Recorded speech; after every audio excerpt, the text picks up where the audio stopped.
there's some sort of understanding or communication that starts to happen after you've been outside for a couple of months.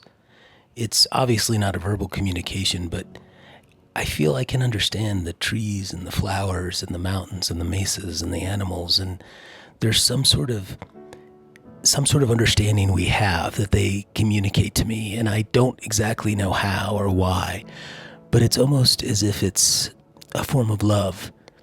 And I don't know how to explain it other than it just continues to show me its majesty. And I think that's part of a communication we've never thought about. The very fact that the animals and the plants and the mountains and the trees are showing us themselves and calling attention to themselves is a form of communication.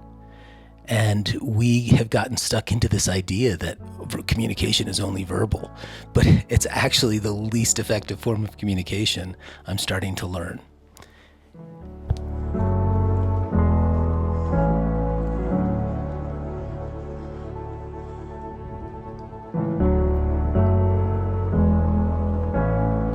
So we're coming into Camp Durston. Everybody except me has Durstons. I'm apparently retro with my Z-Pax duplex back here.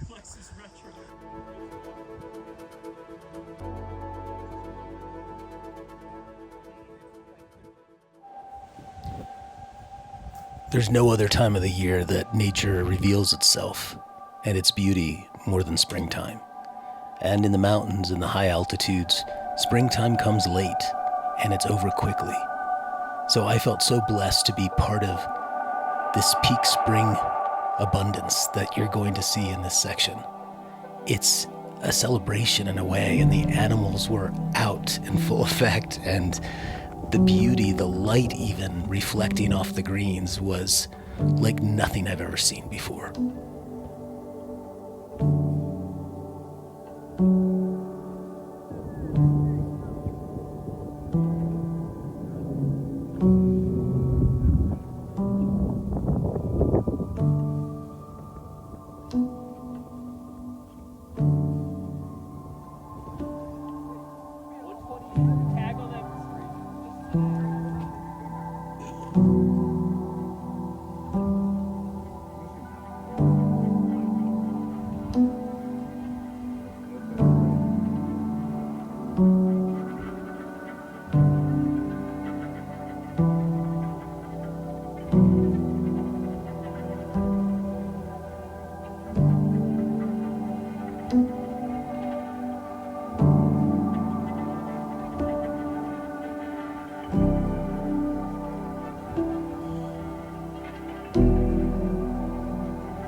those are wild horses.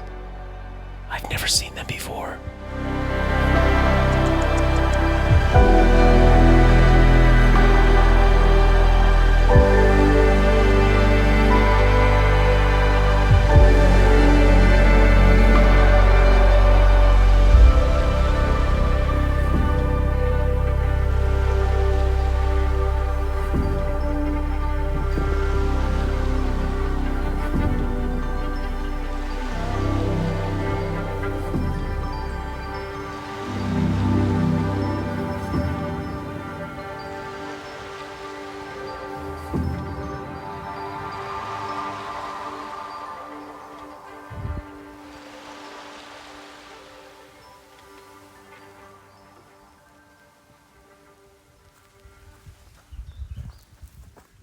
You never know what's going to happen out here. And I was going through a campground and I ran into a church group, youth group of young men who were out having a camping experience. And the leaders asked me to come and join them for a meal, which any hiker is going to do, but also to speak to the boys a little bit about what I'm doing and why I do it. And it was such a rewarding, wonderful experience. And I taught them all, they all wanted to shake my hand, and I taught them how to do it like through hikers. So we fist bumped. This is amazing. This is amazing. Who else? All right. All right, guys. Thanks a lot. I already did it, but I want to be in the video. If you like any more food, then you can be in the video. This has been so cool, guys. Thank you so much. This has been a great experience for me. So this is the campground where a few years ago, Otter, a thru hiker going Sobo, got cut up here in the snow and died in either this privy or the one up from here. So I'm debating today what I'm gonna do next. The group I've been hiking with, who I really like, I've really enjoyed it. They're gonna do the red line, which is the extreme snow. And I just don't know if I wanna do that. It's kind of dangerous and it's gonna really slow us down. And I think that's my biggest issue is I just don't know if doing all that, I'm gonna be able to finish the trail. So this is the trail. There's still tremendous amounts of snow and all these blowdowns, which must have just happened this winter. But it's crazy, like everywhere you turn, it's like a spike. I don't know what to do. Like, can't get through this. So you gotta go around, but then you lose the trail. It's crazy. I guess I'm gonna have to go this way, but of course I'm post holing, and when your leg sinks down into it, you don't know what you're stepping into. You could be stepping right on a spike from a down tree, or you could be going into a river. See, so your foot goes down into it. That's perfect post holing. And then I lift this one, that stays good, but you never know when it's gonna give. So I'm on a dirt road for about a mile. The trail is actually up there somewhere, but it's so socked in. Everybody takes this road pretty much. Our first entry into Colorado. What a view to come into. Nice. Wow. Look at that. Oh my God. That's beautiful.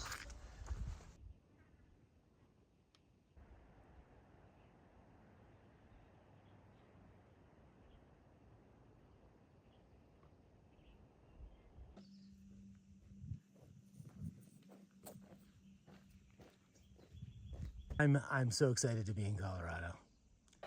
So I just entered Colorado, but I'm going back to New Mexico to go to Chama, which is the closest town, and I need a rest. And I'm staying at the Foster's Inn, which is kind of an historic inn in the town there. And it's the last time I'm going to be with the group. It's kind of sad, but Over Easy and Twinkle Toes and Nooner and The Juice and Updog are all going to go up to the Red Line. Myself and and Deadpool are not. We're going to stay on the lower line, on the green line for now, and see how it goes. To get back on trail, we had a choice. We could either hitch the 20 or so miles up to the Combres Pass, or we could take an ancient train, a steam locomotive up there, which I decided to do. Deadpool hitched up, but I decided to take the train, which was quite an experience. It's one of the only steam engines left in the world that's operational, and this line goes all the way to Durango from Chama, which is the longest line in the world for a steam engine.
Off the train, and now I have a 13-mile road walk to get back into the woods, into the green line, which is the lower line. The high line, which goes over the San Juans and is at 12,000 feet, is so socked in that nearly everyone that's gone up there has come back down, found a way down at some point, because it's just too crazy. So I didn't want to deal with that. So we'll see how this green line is, but I think it's going to be fine.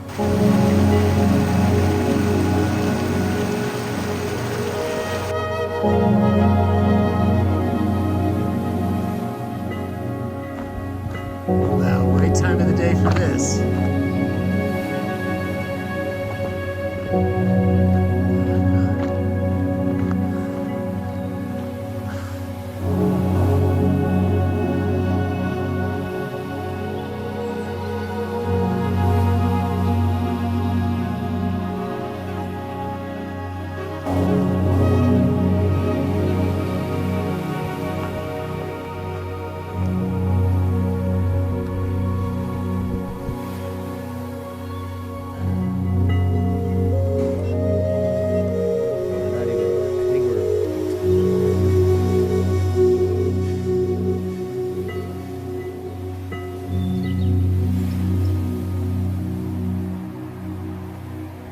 Different world up here.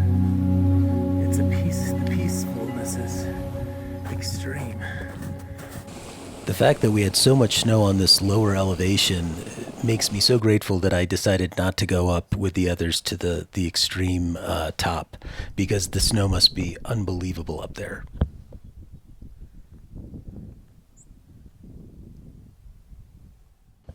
As we came down the mountain into South Fork, Colorado, we got cell service, and we got a message from the group.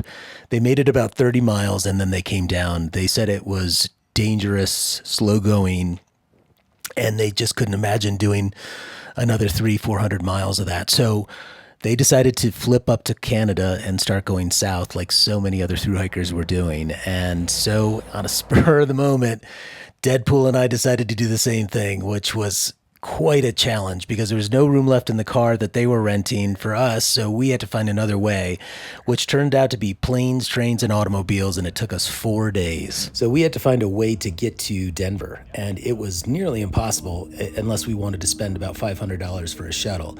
But luckily, we went to the visitor center in South Fork, and they called a woman who was a trail angel and who took us half the way. She took us about an hour in, and then we got to a gas station where she left us, and we were so lucky.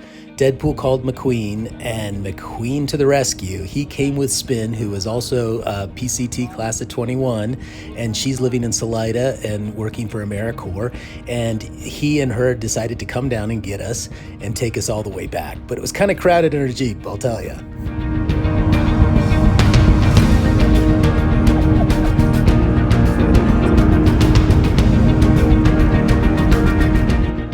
After Spin dropped us off in Salida, we got a hotel room for the evening, and then the next morning we got a bus, a 3-hour bus to Denver.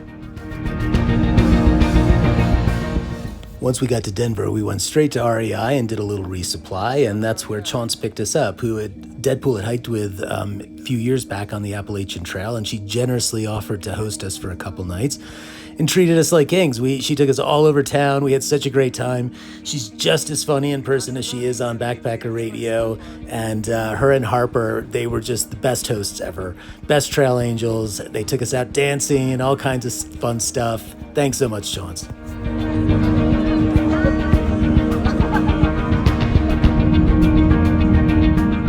But soon enough, we had to get an Uber to the airport, and then we were off to Spokane, where we waited in the Amtrak station for about 11 and a half hours for an overnight Amtrak to East Glacier.